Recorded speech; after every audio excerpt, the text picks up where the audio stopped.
किसी शहर के रेलवे स्टेशन पर एक भिखारी रहता था। वो वहां आने जाने वाली रेलगाड़ियों में बैठे यात्रियों से भीख मांगकर अपना पेट भरता था। एक दिन जब वह भीख मांग रहा था तो सूट बूट पहने एक लंबा सा व्यक्ति उसे दिखा। उसने सोचा कि यह व्यक्ति बहुत अमीर लगता है, इससे भीख मांगने पर यह मुझे जरूर अच्छे पैसे देगा। वह उस लंबे व्यक्ति से भीख मांगने लगा। भिखारी को देखकर उस लंबे व्यक्ति ने कहा, तुम हमेशा मांगते ही रहते हो, क्या कभी किसी को कुछ देते भी हो? भिखारी बोला, साहब मैं तो भिखारी हूं, हमेशा लोगों से मांगता ही रहता हूं, मेरी इतनी औकात कहां कि किसी को कुछ दे सकूं। लंबा व्यक्ति बोला, जब किसी को कुछ दे नहीं सकते तो तुम्हें मांगने का भी कोई हक नहीं है। मैं एक व्यापारी हूं और लेन देन में ही विश्वास करता हूं। अगर तुम्हारे पास मुझे कुछ देने को हो तभी मैं तुम्हें बदले में कुछ दे सकता हूं। इतना कहने के बाद वह लंबा आदमी ट्रेन में बैठकर चला गया। इधर भिखारी उसकी कही गई बात के बारे में सोचने लगा। उस लंबे व्यक्ति के द्वारा कही गई बात उस भिखारी के दिल में उतर गई। वह सोचने लगा कि शायद मुझे भीख में अधिक पैसा इसीलिए नहीं मिलता क्योंकि मैं उसके बदले में किसी को कुछ दे नहीं पाता हूं। लेकिन मैं तो भिखारी हूं, किसी को कुछ देने लायक भी नहीं हूं। लेकिन कब तक मैं लोगों को बिना कुछ दिए केवल मांगता ही रहूंगा? बहुत सोचने के बाद उस भिखारी ने निर्णय किया कि जो भी व्यक्ति उसे भीख देगा उसके बदले में वह भी उस व्यक्ति को कुछ जरूर देगा। लेकिन अब उसके दिमाग में यह प्रश्न चल रहा था कि वह खुद भिखारी है तो भीख के बदले में वह दूसरों को क्या दे सकता है। इस बात को सोचते हुए 2 दिन हो गए, लेकिन उसे अपने प्रश्न का कोई उत्तर नहीं मिला था। तीसरे दिन जब वह स्टेशन के पास बैठा हुआ था तभी उसकी नजर कुछ फूलों पर पड़ी जो स्टेशन के आसपास के पौधों पर खिल रहे थे। उसने सोचा, क्यों ना मैं लोगों को भीख के बदले कुछ फूल दे दिया करूं। उसको अपना यह विचार अच्छा लगा और उसने वहां से कुछ फूल तोड़ लिए। अब वह ट्रेन में भीख मांगने पहुंचा। अब जब भी कोई उसे भीख देता तो उसके बदले में वह भीख देने वाले को कुछ फूल दे देता। उन फूलों को लोग खुश होकर अपने पास रख लेते थे। अब भिखारी रोज फूल तोड़ता और भीख के बदले में उन फूलों को लोगों में बांट देता था। कुछ ही दिनों में उसने महसूस किया कि अब उसे बहुत अधिक लोग भीख देने लगे हैं। वह स्टेशन के पास के सभी फूलों को तोड़ लाता था। जब तक उसके पास फूल रहते थे तब तक उसे बहुत से लोग भीख देते थे, लेकिन जब फूल बांटते बांटते खत्म हो जाते तो उसे भीख भी नहीं मिलती थी। अब रोज ऐसा ही चलता रहा।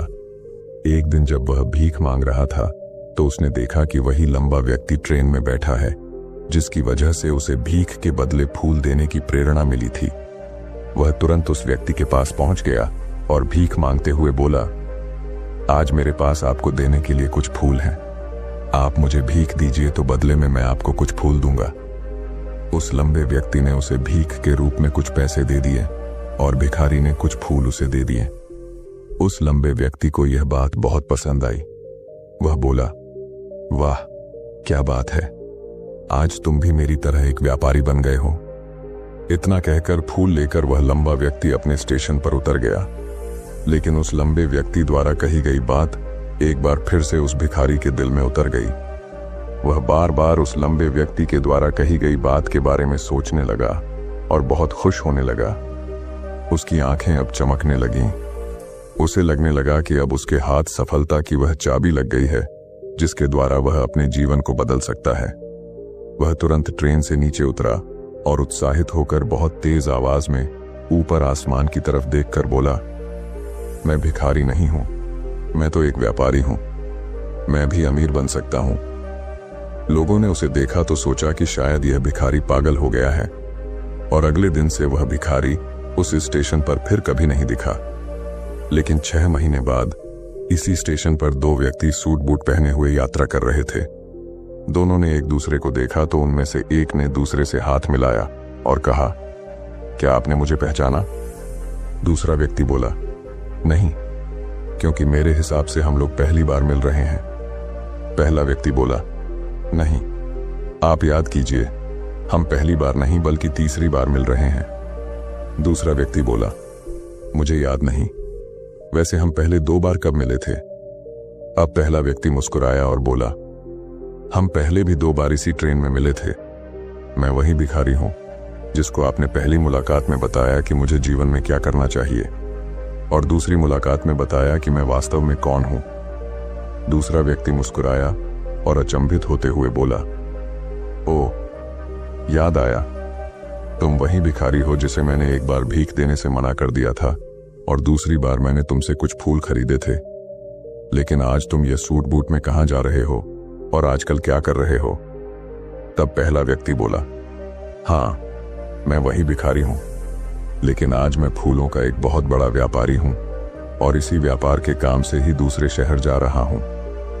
कुछ देर रुकने के बाद वह फिर बोला, आपने मुझे पहली मुलाकात में प्रकृति का वह नियम बताया था जिसके अनुसार हमें तभी कुछ मिलता है जब हम कुछ देते हैं। लेन देन का यह नियम वास्तव में काम करता है। मैंने यह बहुत अच्छी तरह महसूस किया है, लेकिन मैं खुद को हमेशा भिखारी ही समझता रहा। इससे ऊपर उठकर मैंने कभी सोचा ही नहीं। और जब आपसे मेरी दूसरी मुलाकात हुई तब आपने मुझे बताया कि मैं एक व्यापारी बन चुका हूं। अब मैं समझ चुका था कि मैं वास्तव में एक भिखारी नहीं बल्कि व्यापारी बन चुका हूं। मैंने समझ लिया था कि लोग मुझे इतनी भीख क्यों दे रहे हैं, क्योंकि वह मुझे भीख नहीं दे रहे थे बल्कि उन फूलों का मूल्य चुका रहे थे। सभी लोग मेरे फूल खरीद रहे थे क्योंकि इससे सस्ते फूल उन्हें कहां मिलते। मैं लोगों की नजरों में एक छोटा व्यापारी था, लेकिन मैं अपनी नजरों में एक भिखारी ही था। आपके बताने पर मुझे समझ आ गया कि मैं एक छोटा व्यापारी हूं। मैंने ट्रेन में फूल बांटने से जो पैसे इकट्ठे किए थे उनसे बहुत से फूल खरीदे और फूलों का व्यापारी बन गया। यहाँ के लोगों को फूल बहुत पसंद है और उनकी इसी पसंद ने मुझे आज फूलों का एक बहुत बड़ा व्यापारी बना दिया। दोनों व्यापारी अब खुश थे और स्टेशन आने पर साथ उतरे और अपने अपने व्यापार की बात करते हुए आगे बढ़ गए। दोस्तों, इस कहानी से हमें बहुत कुछ सीखने को मिलता है। कहानी में लंबा व्यापारी गिव एंड टेक के नियम को बहुत अच्छी तरह जानता था। दुनिया के सभी बड़े व्यापारी इसी जीवन के नियम का उपयोग करके सफल हुए हैं। इस फॉर्मूले को उसने भिखारी को भी बताया। भिखारी ने इस प्राकृतिक नियम को अपना लिया और इसका असर उसके जीवन में साफ दिखाई देने लगा। उसने अपनी सोच बदली और उसकी जिंदगी बदल गई। यह कहानी हमें बताती है कि हम यदि अपनी सोच बदल लें तो कुछ भी हासिल किया जा सकता है। यदि हम खुद को छोटा समझते रहेंगे तो हम हमेशा छोटे ही बने रहेंगे। बड़ा बनने के लिए हमें अपनी सोच को बदलना होगा और खुद के बारे में बड़ा सोचना होगा। कहानी का सार यह है कि सफलता आपकी सोच में छुपी होती है।